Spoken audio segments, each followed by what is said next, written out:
say she's having a right peaceful summer," his father said. "But she's a handful, son, and your mama and I just can't cope with her any more. We've been talking it over for a while now. We're too dead-gum old for this. We don't have the kind of energy it takes to keep up with her." Slade's father was an ex-Marine, and he had his own garage.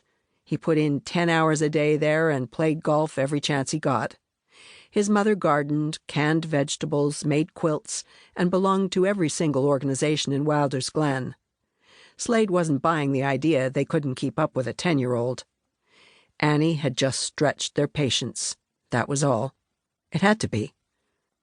"Look, whatever she's done, I'm sure she didn't mean to. I'll talk to her, get her to settle down a little." "This isn't just about settling her down," his father countered. "She needs you." The last thing Slade wanted was to be needed by anyone, especially a 10-year-old girl. Between the aches and pains that reminded him every second of the accident that had cost him his career and very nearly his life, and the anger at the woman responsible, it was all he could do to get through the day on his own. He was grateful every single minute of it, though, that his parents had been willing to take Annie in when he hadn't been up to it. She'd been better off with them than she would have been with him.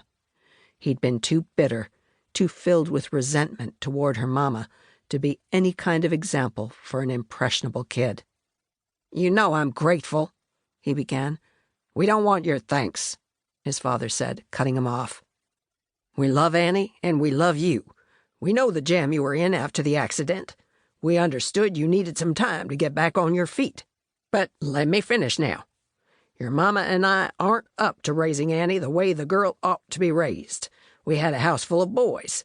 Girls just aren't the same, even though Annie seems bent on being the toughest little tomboy in the whole town. Besides that, times have changed since you and your brothers were kids. The world's a different place." "Not in Wilder's Glen," Slade protested. "It's perfect for Annie. It's a small town. She'll be as safe there as she could be anywhere." "Her safety's not the only issue. Even if it were, she'll be just as safe in Los Pinos."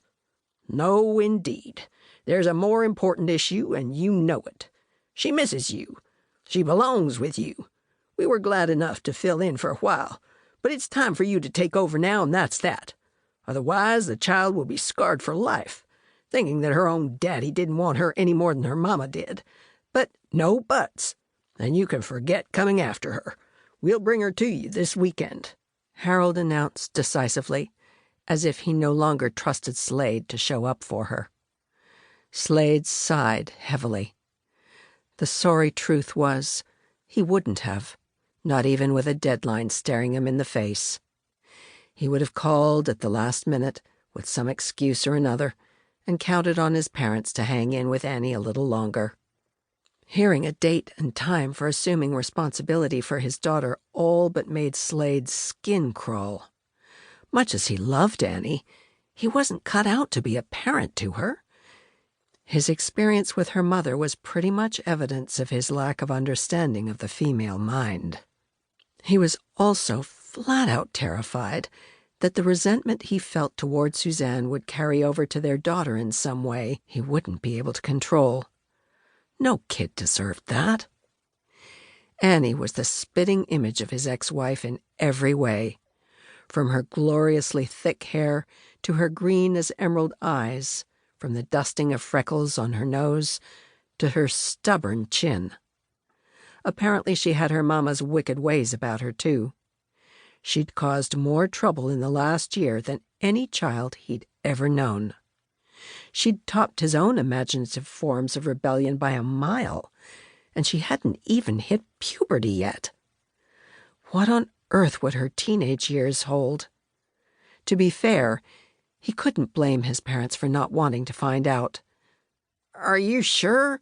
he asked, his own voice desperate now. "I don't think it's such a good idea for her to come here. She's comfortable there with you. She's starting to think of that as home. She spent the school year there. She's made friends. Uprooting her all over again won't be good for her. Besides that, the Adamses don't even know I have a daughter. I'm living in a bunkhouse. Some days I don't get to bed till midnight, and I'm back up again at dawn."